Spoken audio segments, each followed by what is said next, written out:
Salam jumpa kembali dalam permenungan Sabda Embun Surgawi, Rabu 21 Februari 2024. Kita awali permenungan kita ini dengan doa. Dalam nama Bapa dan Putra dan Roh Kudus. Amin. Ya Tuhan, kami sungguh yakin dan percaya bahwa Engkau selalu hadir dan berbicara kepada kami melalui Kitab Suci. Hari ini kami mau merenungkan sabda-Mu yang tertuang di dalam Kitab Suci ini. Bantulah kami, semoga kekuatan sabda-Mu ini membawa pengaruh bagi pertobatan mereka-mereka yang belum mengenal sabda-Mu. Dan biarkanlah diri kami juga menjadi tanda saksi akan sabda-Mu yang hidup. Demi Kristus Tuhan dan pengantara kami. Amin. Injil Lukas bab 11 ayat 29 sampai dengan 32.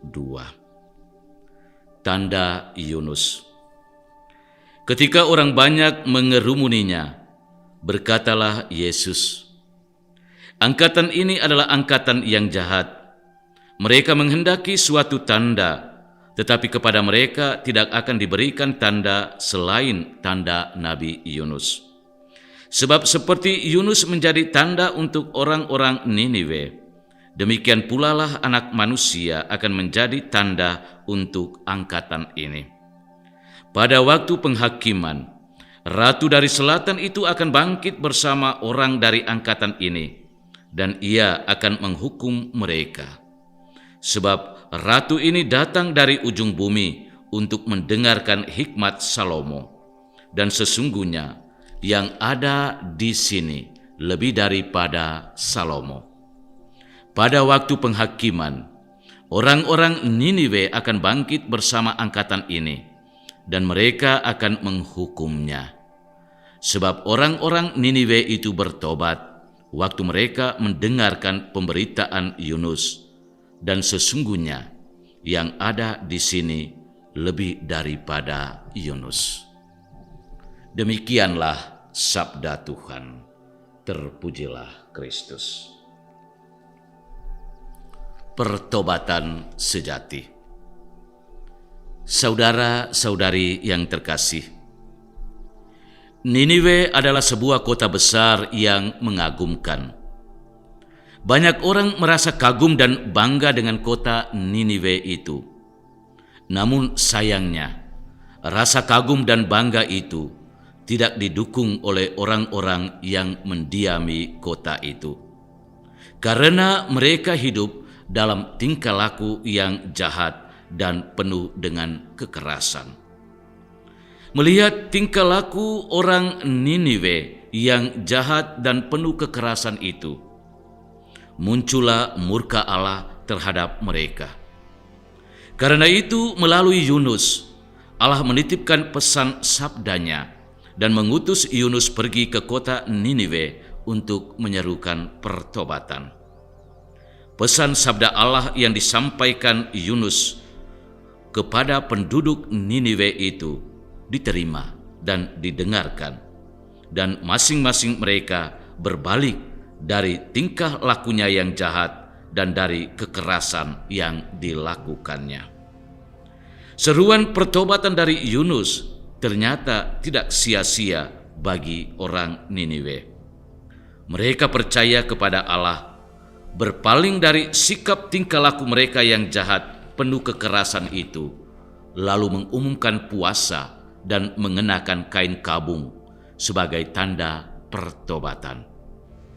Saudara-saudari yang terkasih, Allah dengan perantaraan Yunus hari ini mengajak kita juga untuk bertobat. Pertobatan tentu punya hubungan erat dengan dosa. Akibat dosa, hubungan relasi kasih kita dengan Tuhan dan sesama menjadi rusak. Dan untuk memulihkan hubungan relasi kasih ini, kita diajak untuk membangun sikap tobat. Bertobat bukan hanya sebatas menyesali dosa, tetapi lebih dari itu adalah adanya usaha atau upaya untuk mau berubah dari kebiasaan hidup yang tidak baik kepada sikap hidup yang baik. Allah melalui banyak tanda kehadirannya meyakini kita umat beriman sekalian akan belas kasihannya yang tak terhingga dan mengajak kita agar tidak menyia-nyiakan masa prapaskah ini untuk bertobat.